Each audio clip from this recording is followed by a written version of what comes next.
for our planet. What is true about it? In South England, for a few decades, an incredible phenomenon has been taking place, fascinating and unsettling at the same time. The crop circles. Moreover, during the last few years, the mystery has become even more intriguing. On the crop fields, incredible Mayan figures started to appear. Is it possible that an incredible connection is concealed between the Mayan prophecies and the crop circles? Who or what could draw these pictograms with elements that join together past, present, and future? The message transmitted by these fascinating figures could have a great value for humanity. What if it were a new attempt at communication? Such a theory is definitely revolutionary, but there are strong obstacles deriving from the skepticism that circulates around the crop circles phenomenon. Most people are convinced that the pictograms are man-made, a trick organized by groups of jokers. This is the case. Never mind if enormous figures and extremely complex drawings appear overnight. So far, the large amount of data and information gathered and documented brought no results. However, in 2007, something incredible and totally unexpected happened.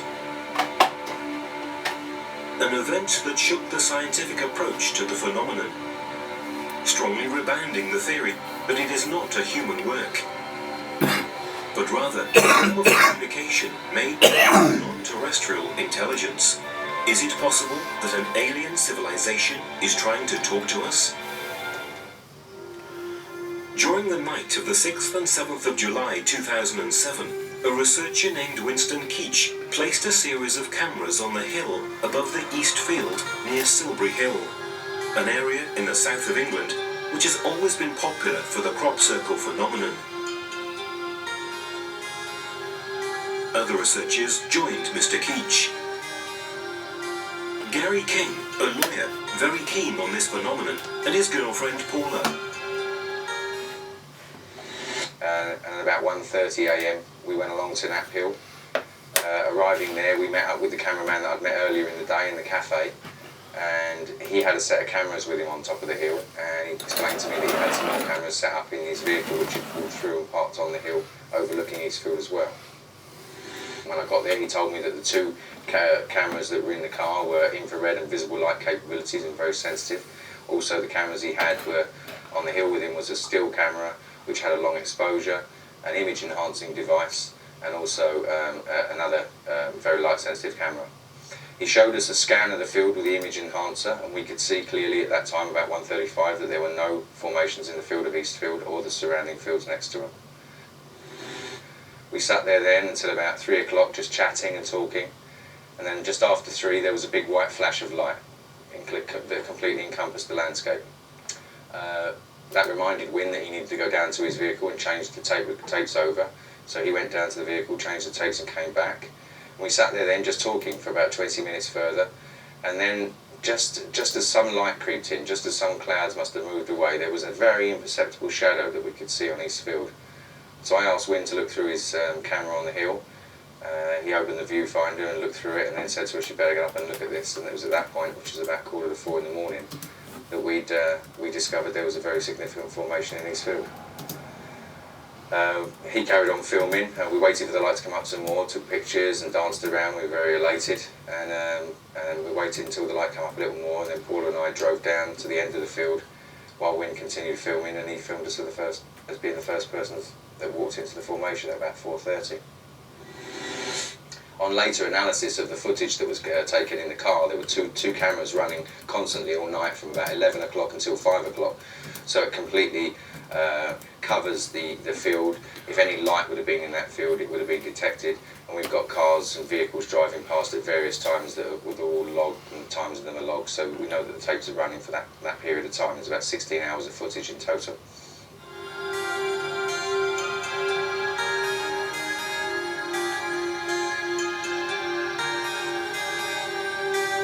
Some circles in the formation follow the uneven terrain and are deformed in order to appear perfectly round from above. of further evidence that indicates the inexplicable nature of crop circles.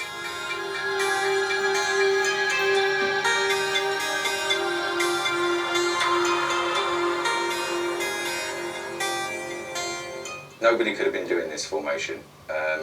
If there would have been 1/200th of a candle light of light in that field, these cameras would have picked it up. And plus, I feel that we would have seen it from the hill as well, because we were constantly maintaining an observation down on these fields.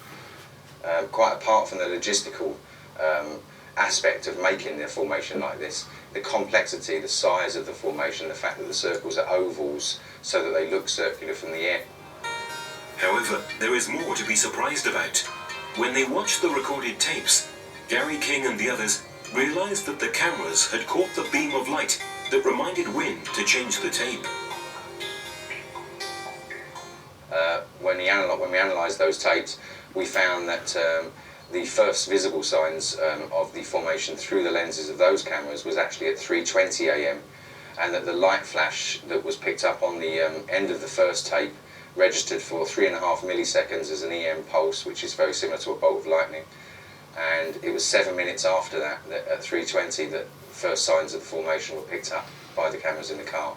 But we again didn't see them until about 20 minutes after that. As far as I know, this is the only time that anything like this, where continuous footage, continuous tapes have been running all night and captured the field and eliminated any evidence of anybody being in there with any laser alignment measurement devices or lights of any kind. As far as I know, this is the best footage and most comprehensive footage available of when a crop circle takes. A crop circle appeared in the space of one night. An incredible event caught by Winston Keach's cameras and witnessed by Gary King and Paula. Finally, this is the definite proof that crop circles have an alien origin. What happened in Eastfield on July the 7th, 2007 is bound to be remembered as one of the most significant events since the beginning of the phenomenon in the 70s. Moreover, another consideration is added to this. If the real origin of the crop circles were human, we would be facing a repeated act of vandalism against the owners of the fields in which the pictograms occur. But so far, no one has ever taken any legal action against unknown persons for the damages suffered. So the question arises, is it possible that the British farmers themselves may have the perception of the unusual and complex nature of the crop circles? Michael Glickman is one of the main historical investigators of the phenomenon. He tried several times to convince the owners of the fields on which the pictograms appeared to denounce the damage suffered to the authorities. They're frightened. I've been to the farmers and I've said, here is a photograph of what you have got in your field. And they go, I don't want to see. Don't show me this. They're scared. In addition to the claims by Michael Glickman, the direct testimony of the owner of a field where in 2007 a pictogram appeared is particularly interesting. I never saw anybody make it, and it appeared, I think, in the middle of the night. It's a real work of art, very precisely created and very accurately, and it was in a crop of wheat which was flattened onto the ground, and it makes it very difficult to harvest it when it's like that. So I estimate that it was probably about an acre of wheat which was spoiled. When I first looked at it, it looked extremely disappointing. It just looked like a bit of vandalism, destruction.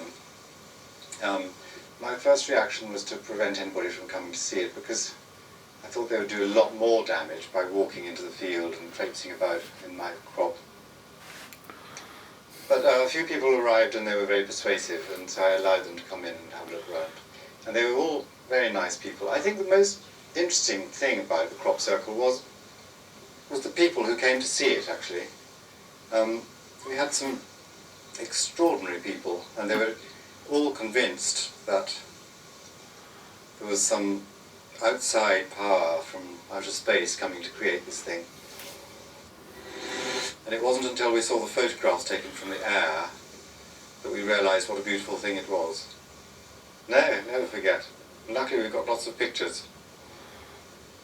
A bit disappointing to look at on the ground because you couldn't really see the formation, but the photographs taken from aeroplanes are absolutely amazing. And it was such a huge area, and it's very difficult to imagine how human beings could make that, because there would be so much measuring involved. None of us can understand. Not all farmers, though, were that keen. In August 2007, a formation had not been visited by anyone because of the violent opposition of the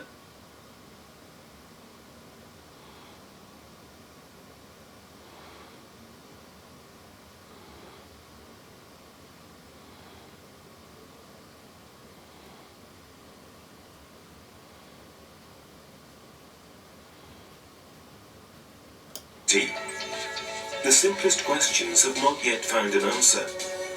Who produces these designs, and why? The answers of science and of hoaxes. Groups of counterfeiters who make pictograms are not sufficient.